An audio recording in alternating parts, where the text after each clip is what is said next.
अस्सलाम वालेकुम। आप देख रहे हैं 9 बजा टीवी इंटरनेशनल और मैं हूं नसीर जर्मनी के स्टूडियो से। पाकिस्तान में हंगामी हालात हैं। गुजरात में एमरजेंसी नाफज कर दी गई है और पंजाब पुलिस जो है वो रेंजर्स के जेर तहत कर दी गई है। इस सिलसिला में हम चलते हैं नई खबरों के ऊपर तबसरे के लिए अरफान खान साहब के पास। जी अस्सलाम वालेकुम। जी वालेकुम। सर, ये कौन कौन से बोर्ड नजर आ रहे हैं कि आप इस लाइन को क्रॉस ना करें, आप इधर ना जाएं, और कश्तियां चलनी शुरू हो गई हैं वहां दरियाओं में क्योंकि सड़कें ब्लॉक हैं? जी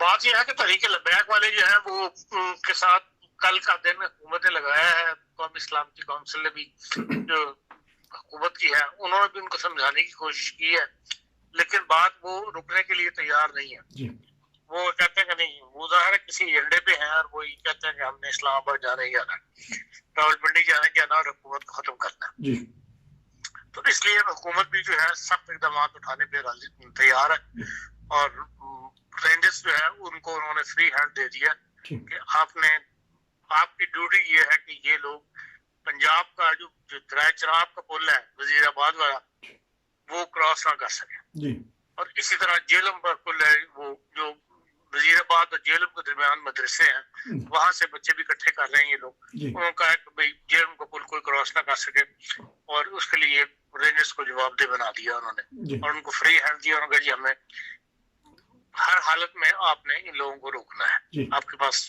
जो भी जिस तरह भी आप चाहें जो भी रस्तियां इस्तेमाल करें आप इनको रोक लें वहां पे।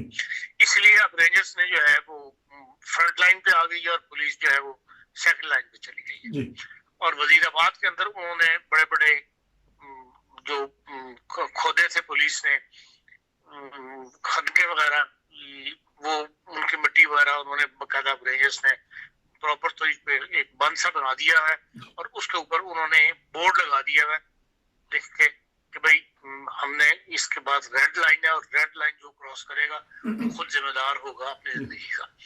और ये ऐलान भी वहाँ के रेंजर्स ने करवाया है कि भाई जो रेड लाइन जहाँ लगा दी गई है पुल के वो जो टूल प्लाजा वगैरह है कोई उसके ऊपर, और उसको कोई क्रॉस ना करे, जो उसको क्रॉस करेगा हम फिर उसको फायरिंग करेंगे। तो यही इनका प्रोग्राम जहाँ है और यही प्रोग्राम उनका जेलम में। जेलम में भी उन्होंने इस किस्म के बैनर लगा दिए हैं। इससे पता ये लगता है कि भैया अब सख्त इक़दाम जो उठाने पर हुकूमत तुली हुई है। जो वज़ीर आज़म साहब है उन्होंने भी इस कौम इस्लामी के जो इजलास है उसके बाद जिन जिन लोगों सियासी लोगों से मुलाकातें की हैं, मेहमान पार्लियामेंट वगैरह से, अपनी कैबिनेट्स के बाद लोगों से, उनमें उन्होंने यही कहा है कि भाई ना अब हमने पीछे नहीं हटना। इनको हमने बहुत मौके दिए हैं, 6-7 दफा इनके साथ गुफ्तगू करके देख ली ना, ये गुफ्तगू पे कायम रहते हैं अपने फैसलों के ऊपर। जब इनका दिल होता है ये उठ के शहरियों को मारना शुरू कर देते हैं। ये गलत बात है जिससे पूरा मुल्क जो है वो एक बदलने का शिकार हो रहा है। तो इसलिए अब इनके साथ हमने किसी किस्म की कोई गुफ्तगू भी नहीं करनी और कोई जो वो बातें कहते हैं उस पर गुफ्तगू नहीं करनी। हाँ, जो हम कहते हैं हुकूमत हो जाती है, हुकूमत का पहला काम है कि रेड कायम करे। वो ये कहते हैं साद रेवजी को रिहा करो फिर हम बात करेंगे, ये हुकूमत नहीं मानती। साद रेवजी के अंदर होते हुए वो बात करना चाहते हैं तो आके बात कर लें। तो अब जो है उनके मुफ्ती समथिंग नाम उनका जो नुमाइंदगी कर रहे हैं उन्होंने भी बयान दिया है, वो कुछ थोड़ा सा टूटे हैं और लग ये रहा है कि वो उनमें भी कुछ अपना पॉलिसी बदलने की तरफ आ रहे हैं वो, और वो भी ये जान गए कि हाँ ये हुकूमत मारने मराने पे आ गई है। तो उन्होंने भी बयान दिया कि हाँ हम अपनी पॉलिसी को जो है तब्दीली करने को तैयार है और हम गौर व फिक्र कर रहे हैं और आज हम हुकूमत को कोई ना कोई जवाब इस मामले में दे देंगे। तो इसलिए अब कुछ मामला जो है थोड़ा ठंडा होता नजर आ रहा है, लेकिन इसका फाइनल क्या होगा ये शाम तक ही पता लगेगा इस मामले में। लेकिन देखिए दूसरी तरफ ये है भाई, एक तरफ तो ये मामला है, दूसरी तरफ अब कल वहां पे चन्योड़ के अंदर जो मुस्लिम वो जो है उसका दरिया चनाब के ऊपर वो है कॉन्फ्रेंस, खतबत कॉन्फ्रेंस 2 रोज की, उसमें जमात इस्लामी का अमीर ने भी तकरीर की है, सिराजुल हक साहब ने, और जो तकरीर की है फजलुर रहमान साहब ने, उसकी वीडियो वायरल हो रही है जगह जगह और वही उन्होंने उल्टी सी बातें की हुई हैं और हुकूमत को वार्निंगें दी हुई हैं, उल्टी सीधी बातें इन मानों में कि भाई वो भी वो रास्ता इख्तियार करने वाले बन रहे हैं जो तहरीक लबैक ने किया होगा। जी और ये भी उन्होंने कहा है कि तहरीक लबैक की एक किस्म की हिमायत किया उन्होंने इनडायरेक्टली, ये कह के जी जो लिबरल लोग हैं उनको तो पाकिस्तान में बड़ी आज़ादियाँ हासिल हैं, वो फौज के खिलाफ भी बात कर लें तो ये हुकूमत के खिलाफ बात कर लें, उन्हें कुछ नहीं कहा जाता। और जो अल्लाह रसूल का नाम लेने के लिए मैदान में निकले हुए आजकल सड़कों पे, उनको मारा जा रहा है। ये सब तहरीक लबैक की मतलब हिमायत है। असल में तो ये दीनी जितने भी अनासर हैं ये इकट्ठे होके और हुकूमत को गिराने के चक्कर में वही मजहब का कार्ड जो है इस्तेमाल कर रहे हैं। और इस वक्त इसको मौका देख के कि भाई तहरीक लबैक के पीछे हम भी लग गए तो इस वक्त हुकूमत को हम गिरा लें। असल बात यह है कि इससे मुल्क का जो नुकसान होगा वो उसका इनको अंदाजा नहीं है, या ये अंदाजा होने के बावजूद जो है वो यही चाहते हैं कि भाई मुल्क जो है वो अनारकी फैल जाए मुल्क के अंदर। ये सब अनारकी फैलाने वाली बातें जिसका भी इशारा भी उन्होंने दिया है अपने फजल रहमान साहब ने अपनी तकरीर के अंदर कि उसकी इनको परवाह नहीं है। तो बहरहाल ये एक खतरनाक सूरत हाल से पाकिस्तान दो चार है, जो आज वज़ीर आज़म साहब मेरे ख्याल इसी सारी सिचुएशन के अंदर जो है जो मुल्क इस वक्त गुज़रपेश है वो आज कौम से खिताब भी करेंगे। और उम्मीद यही है कि भाई वो यही गुफ्तगू करेंगे कि भाई इस वक्त जो इस्लामी जो मजहबी ताकतें हैं जो वो चाहती हैं वो इस मुल्क में अब नहीं हो सकता।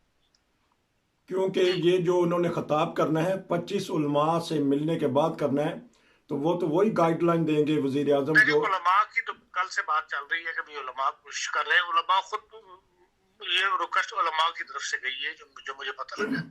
ये उन्होंने हुकूमत ने नहीं कहा कि उलमा हमसे मिले, तो ये उलमा मिलना चाहते हैं और ये अंडर प्रेशर लाना चाहते होंगे क्या नाम इसका वज़ीर आज़म को या हुकूमत को।